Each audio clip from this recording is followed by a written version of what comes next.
pressure is really big.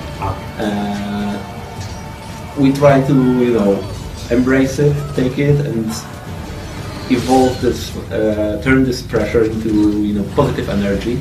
And this is great because such a big fan base and such a big community gives us a lot of information. So whenever we release something, we get a lot of feedback, and we know if there is still some time to adjust something. So yeah, we are really listening to our fans. But I have to admit that the pressure is kind of, you know, it is kind of stressful, but it also makes us go to the limits and like really give everything we can to the game. I think so. I mean, we always wanted to, I mean, my colleagues who worked in previous games always wanted to make an open world game. They decided after The Witcher 2 they are ready, they have enough experience and knowledge and good people and technology to make it. It is a challenge. It is extremely hard to make an open world game, especially that we are making story-driven RPGs.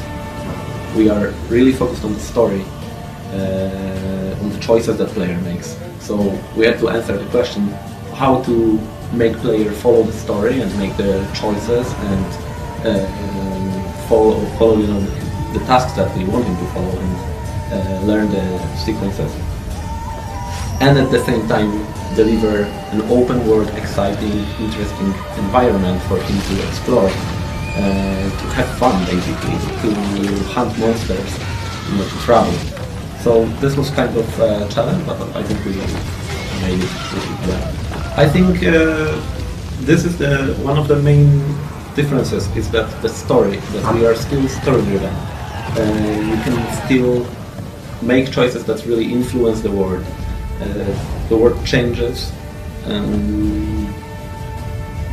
So yeah, it is that would be the biggest difference in my opinion. It is also very you know, big change for us because we gave player the horse, the boat. You know, we can dive, swim, and everything. So we have everything open. So I work every day with people who work on The Witcher 2, and I often consult them and ask them how was it with The Witcher 2, what was the difference, and I am sure it's more difficult. You know, creating such a huge game, at the same time sticking to our roots, to our rules, do not create like fake limitations for player. Is really challenging. Also, we have the 24-hour day cycle and dynamically changing weather, and really the world changes. So that was, some of those elements were there for The Witcher 2, but they weren't that complex and that deep. Also, for me as an environment art producer and level design producer, giving this total freedom is quite risky. You know, player can go really anywhere and it has to look exactly as good as any other location during the day, during night, during rain, during night. You know, all of those combinations have to be tested and prepared. I fight for those I hold dear. Our artistic approach to the game was, you know, we created many concept arts, many concepts that we referred to while making the game, but also we had a lot of pictures, photography, and many paintings. So we really like to get inspired by paintings to create this natural but somehow magical and mystical environment. And on top of that there comes lighting, which is also our I'm quite proud of it. And exactly what I said, that the game looks good in any condition that you can encounter there. We went through many Russian paintings, like Polish and Russian paintings, and from the area. So just to get this Slavic feeling, because this is something that is also quite unique in our game. There are many games that are fantasy RPGs and fantasy open worlds, but many of them look very similar. What we're proud of is having this Slavic feeling. This, you know, when you actually, there are places in Poland and Russia in the area that you can look at, and you look at the game and it's, wow, this is the place. I was there, I know I was in a very similar place. We are listening to our fans' feedback, and we know that in The Witcher 2 combat was a little not as responsive as people would like to, and there was a lot of rolling, hitting. So we decided to change it, and now every time you press the button, there is a different hit, but you can stop it at any time you want. So there are no combos that you just triggered and you watch them until they finish. No, every time you hit a button, there is a different hit, and you can change opponents in also any different direction and any between those hits. So that's quite cool. We introduced new signs. I mean, the signs, the magical abilities of The Witcher are those basic elements that we always had, like art, igni, and other, focused on different nature power. But you also get the alternative version of it. So you can, for example, use igni to burn multiple enemies, or you can focus in one of them. You can use shield to protect you from a hit, but then you cannot hit, or just make an armor out of it. So this is also quite cool. We know that people didn't use too much bombs and alchemy in The Witcher 2, so in Wild Hunt we decided to teach player well how to do that, and also give them more possibilities to use it. So once you create a potion or a bomb, you have to refill the ingredients, but you don't have to make it all over again and over again and over again. So, many players are keeping all of this for more difficult situations. Yes. Now you can use it more often, and you then just have to refill the ingredients and it works. Also, we introduced a lot of many enemies. So now there is also flying enemies. There are different enemies with different weapon types that you have to approach in a different way. And for flying enemies, we introduced crossbow. We had to somehow bring them down to finish them with a sword. So you get all kinds of different arrows on different bows for this crossbow. You can also customize. So yeah, there's a lot. So there are many big monsters. There are smaller monsters that you can usually meet in groups with a leader.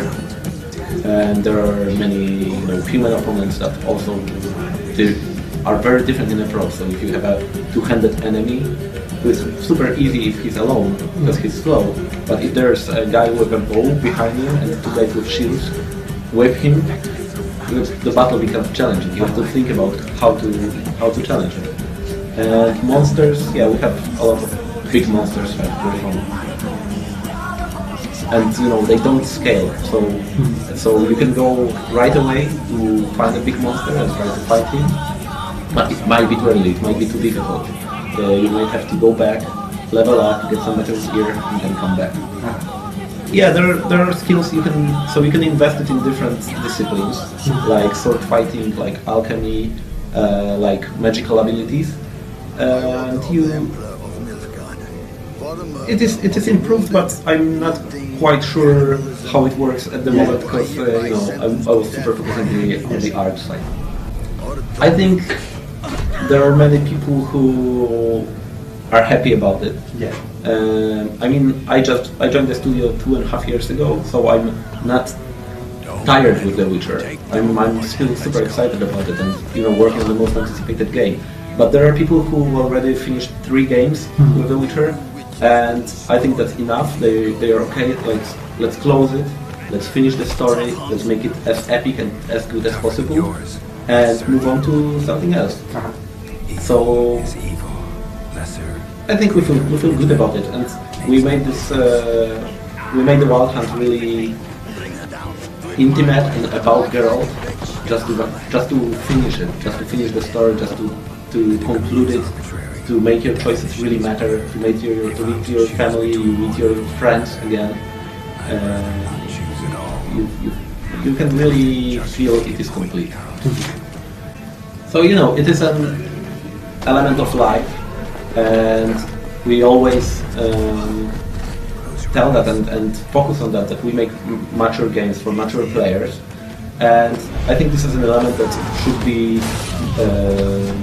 be present in games in a good way, in a mature way. So we have a lot of strong female characters, that are really, really influential in the world, like Sources and others. And I think sex might be the element of that power, and it is there for you to explore, to make the right choices or bad choices, and take this challenge, I would say. Yeah. I love Skellige Islands, the archipelago of really Nordic islands, very natural, very wild. It's kind of, you know, Viking environment. So I think this will be really, really impressive, because there are mountains, there is sea, there are storms. There is the very, very cool wildlife and nature. And this is something that I like in real life as well. Whenever I travel, I try to, you know, go away from civilization and get to the wild, to the nature. So for me, Skellige is the coolest. But there is no man's land, Velen, which is very Slavic and very Polish, and the great city of Novigrad, also amazing. So yeah, my favorite would be Skellige, but I'm excited about all of them. Actually, I can't wait to see players play. I can't wait to give the game to my friends, let them play and see what they... I did that. yeah. And be quiet, like not tell them anything, then go there, don't go there, no. Just want to watch them explore and see how it feels. So the Wild Hunt is all about monster hunting and being a monster hunting and exploring the world in a way of a lonely hunter. I'm excited about it because it's going back to the roots of the books and of the Witcher story. So I can't wait for you guys to play it and to explore it, and let us know what you think about it.